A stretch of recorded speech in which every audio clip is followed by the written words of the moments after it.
My friend Axel in Austria nicknamed this white 110 the African Queen, and it sort of stuck. And we've done the job now. We've worked out as far as we could work on it in the budget, and they're going to use it as a display vehicle. They're not going to put it on the road. It's going to take too much money. But I'm going to do a little bit of a ramble now about this car. Now, before I do that, look at this image one of my viewers has sent me. This was sent by Crichton. I had to write his name down here. Crichton sent me this image. Look at this.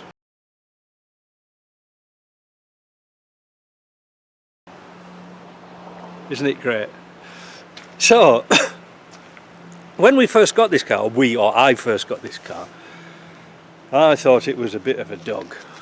Well, it was really, but over the period of time when I've been working on it and repairing it, my thoughts have changed sort of dramatically on this car. Why is that?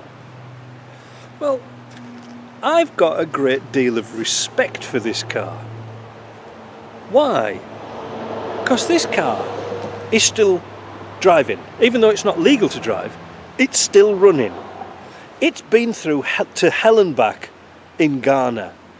I would love to know its history. I think it's been rolled over and repaired, and it's been repaired locally by very enthusiastic local people with very limited resources.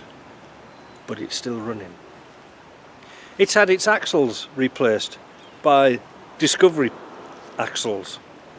Still running. Now tell me another car or another brand of vehicle that you can take the axles off one truck and put them onto another and it still works perfectly well. It's all bolt together.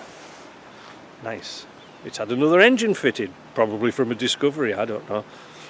Still running. So you can see my point of view.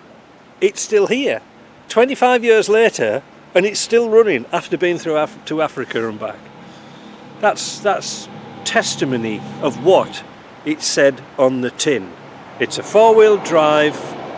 It will carry your goods and people off-road. That's it. Didn't say about luxury, didn't say anything about safety, didn't say anything about economy. It just went from A to B, off-road, and it can be repaired locally.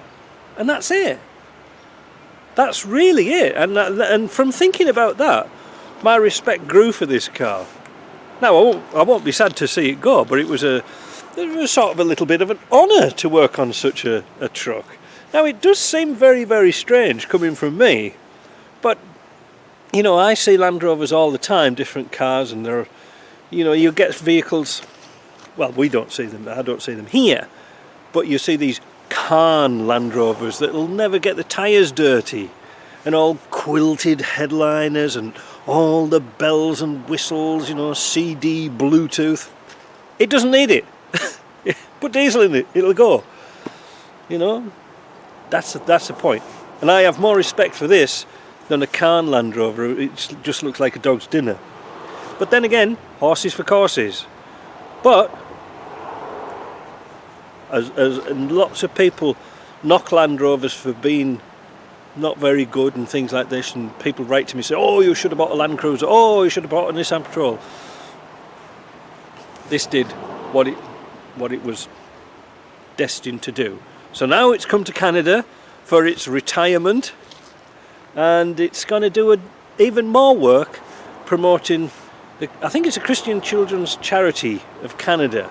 I might have got that wrong. I'll write it down here at the bottom. But that's where it's going. Look out for it if you're in Toronto. Chip in a few quid, because obviously they need to pay for the repairs. And that's it. So it'll be going very shortly. But we did try to make this Land Rover better. We did in a way, but you can't win every time. So we'll see you in the next video. Bye.